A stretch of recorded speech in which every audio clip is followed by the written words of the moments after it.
बल्दिया उज़्मा के अनाज बैंक में आरटीओ की जानिब से 500 राशन किट सौंपी गई।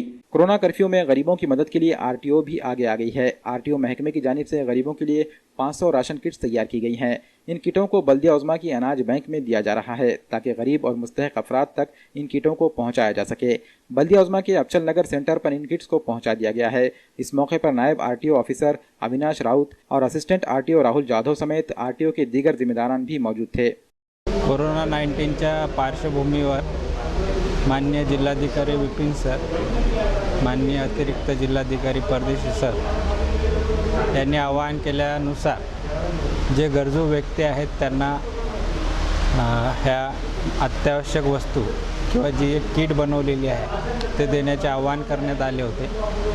त्या संदर्भात आमच्या कार्यालयातील सर्व वरिष्ठ अधिकारी आणि आम्ही एकमताने निर्णय घेऊन आमच्या परीने जवळपास 500 किट्स ह्या गरजूंना डोनेट करण्याचा निर्णय घेण्यात आलेला आहे आणि त्या संदर्भात आज माननीय श्री संधू सर यांना आम्ही सदर किट ह्या हस्तांतरित करत आहोत। काय या किटमध्ये ज्या अत्यावश्यक वस्तू आहेत, गहू 5 किलो, तांदूळ, तेल, साबण, मसाले, हळद अशा अत्यावश्यक वस्तूची एक किट आहे जी साधारण एका कुटुंबाला साधारण 15 दिवस ते 3 आठवडे पुरेल असं ते साहित्य आहे। दुसरा महत्त्वाचा इश्यू जो आहे जो प्रादेशिक परिवहन कार्यालयासंदर्भात आहे, ज्या अत्यावश्यक वस्तू आणि माल जसे शेती, मेडिकल आणि इतर इमर्जन्सी माल आहे त्या संदर्भात आजपर्यंत आपण मॅन्युअल आणि ईमेलद्वारे पासेसचं वितरण करत होतो,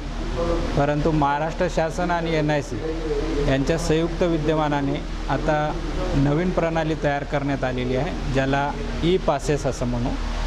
जसं पोलिसांची कोविड-19 MH पोलीस यावर व्यक्तींना पासेस देण्यासाठी जी सुविधा उपलब्ध केली आहे त्याच धर्तीवर maharashtra.gov.in या वेबसाईटवर प्रत्येक अर्जदार त्याच्या अत्यावश्यक मालाच्या वाहतुकीसाठी अर्ज करू शकतो आणि त्याला अर्ज प्राप्त झाल्यानंतर ईमेलद्वारेच त्यांना पास पाठवण्यात येईल, ती प्रिंट करून ते अत्यावश्यक मालाची वाहतूक करू शकतात।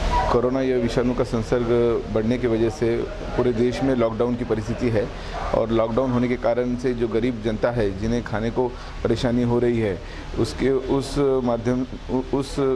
इसको दूर करने के लिए माननीय जिलाधिकारी ने धान्य संकलन केंद्र शुरू किए गए महानगर पालिका अंतर्गत। तो उसी के रूप में आज RTO विभाग से हमें 500 किट दी गई है महानगर पालिका को और वो 500 किट हम आगे जो गरीब लोग हैं उन पे वितरित करेंगे।